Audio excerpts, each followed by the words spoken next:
چھوڑا ہے، جاؤ وہی تیرا جہاد ہے۔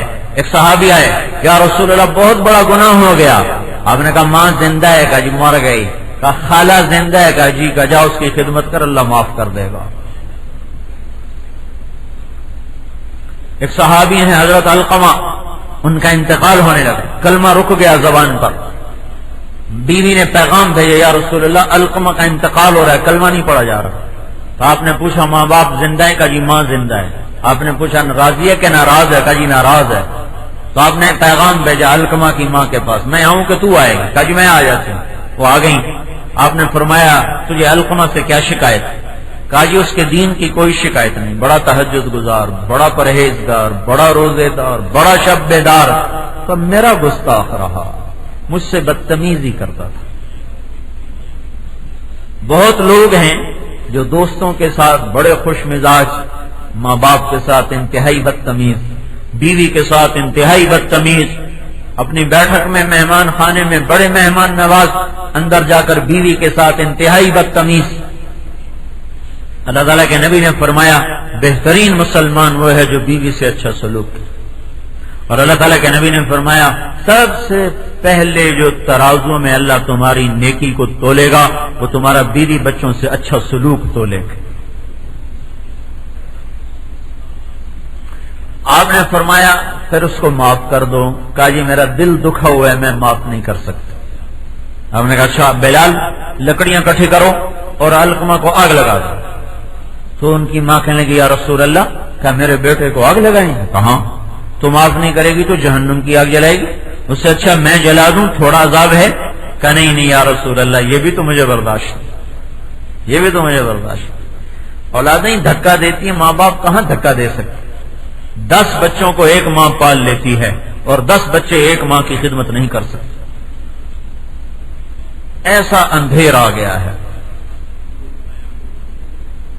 تو ان کی کیسے قبول ہوں گی دعائیں، اور کیسے قبول ہوگی ان کی تبلیغ، کیسے قبول ہوگی ان کی نمازیں اور ان کے روزے؟ انہوں نے کہا اچھا یا رسول اللہ میں معاف کرتی ہوں، میں معاف کرتی ہوں۔ ادھر انہوں نے کہا میں معاف کرتی ہوں، ادھر علقمہ کی زبان پہ کلمہ جاری ہو گیا۔ پھر آپ نے خود ان کا جنازہ پڑھایا۔ پھر جنازے سے واپسی پر آپ نے یہ فرمایا جس نے ماں باپ کو ستایا اس پہ اللہ کی لعنت، اس پہ فرشتوں کی لعنت، اس پہ زمین آسمان کی لعنت، نہ اس کی نماز قبول، نہ روزہ قبول، نہ حج قبول۔ ایک بدو نے اپنی ماں کو طواف کرایا کندھے پہ بٹھا کر، تھک گیا تو عبداللہ بن عمر سے کہنے لگا کیوں جی میں نے ماں کا حق ادا کر دیا؟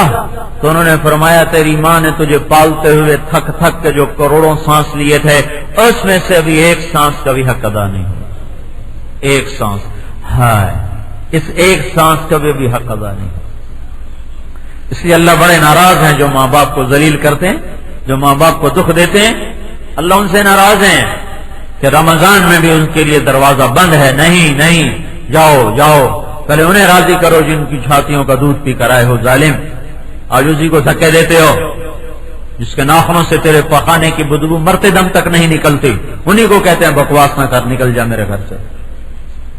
جس باپ نے اپنی کمر دوہری کر دی، کما کما کما، گرمی سردی کی ہواؤں نے اس کا سینہ چیر دیا، جوانی کا رس نچوڑ کے تیری ہڈیوں میں ڈالا، اپنے شباب کو تیرے بچپن میں اس نے گھول گھول کے تجھے پلایا، باپ کی جوانی کھا کر تو جوان ہوا، آج اسی بوڑھے باپ کو اولاد کہتی بڈھا سر کھا گیا ہے۔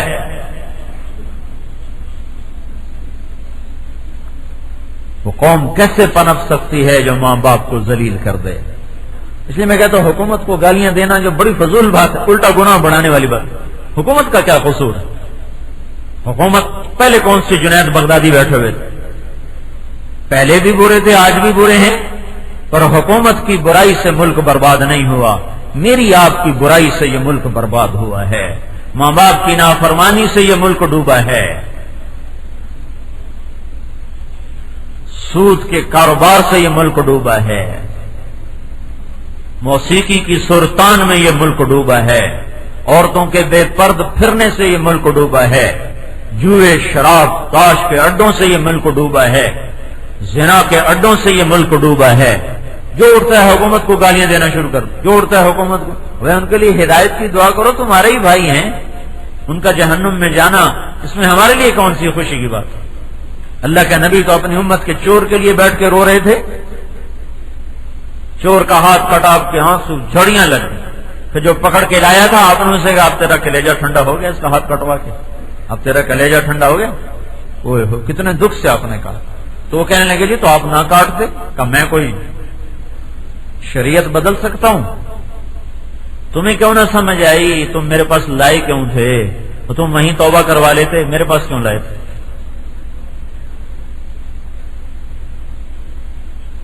ابو معاذ اسلمی رضی اللہ تعالیٰ عنہ، یا رسول اللہ میں نے زنا کیا ہے مجھے پاک کریں۔ ہم کہا تو نے کوئی نہیں کیا، اٹھ جا۔ یا رسول اللہ میں نے زنا کیا مجھے پاک کریں۔ نہیں تو نے کوئی نہیں کیا، اٹھ جا۔ جی میں نے زنا کیا مجھے پاک کریں۔ تو نے کوئی نہیں کیا، جی میں نے کیا ہے۔ تو نے کوئی نہیں کیا، جی میں نے کیا ہے۔ اقراری پر چادر ڈال رہے ہیں ستاری کی۔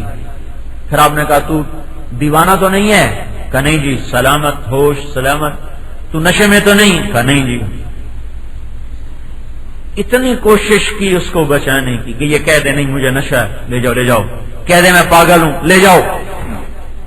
جب وہ شہید ہو گئے تو آپ نے حزال بن ثابت تھے جنہوں نے یہ پہلے آئے ابو بکر صدیق کے پاس کہ مجھ سے یہ کام ہو گیا میں کیا کروں؟ انہوں نے فرمایا توبہ کر لے اللہ معاف کرے۔ پھر اندر میں حرارت تھی، عمر کے پاس آئے، مجھ سے یہ گناہ ہوا میں کیا کروں؟ انہوں نے بھی کہا توبہ کر لے کوئی بات نہیں، اللہ غفور رحیم ہے، پر اندر کی آگ بجھ نہیں رہی۔ پھر گئے حزال بن ثابت کے پاس، مجھ سے زنا ہوا میں کیا کروں؟ ان کے جان حضور کو بتا دیں۔ ان کے کہنے پر آ گئے۔ تو جب وہ شہید ہو گئے تو آپ نے حزال سے فرمایا اگر تو اسے اپنی چادر میں چھپا لیتا تو کتنا ہی اچھا تھا، اگر تو اسے میرے پاس نہ بھیجتا تو کتنا ہی اچھا تھا۔ تو اگر کوئی نافرمان ہے، چاہے وہ حکمران ہے چاہے وہ ریڑھی والا ہے، ہدایت کی دعا کرو، گالیاں نہ دو، ہدایت کی دعا کرو، خود ان کاموں سے توبہ کرو جنہوں نے اللہ کے نظروں سے ہمیں گرا دیا۔ تیسرا آدمی جس کی بخشش نہیں ہوتی وہ دل میں کینہ رکھنے والا، بغض رکھنے والا، جو اندر سے بات ہی نہ جانے دے، جو بغض اور بدلے لینے کے چکر بنائے، بدلے لینے کی تدبیریں سوچے، کینے سے دل بھرا ہوا، یہ بھی نہیں بخشا جاتا۔ چوتھا وہ ہے جو رشتوں کو توڑ دے، بھائی کو بھائی سے لڑا دے، باپ کو بیٹے سے لڑا دے، بیوی کو خامن سے لڑا دے، ساس کو بہو سے لڑا دے، رشتوں اور ناتوں کو آپس میں ٹکرا دے۔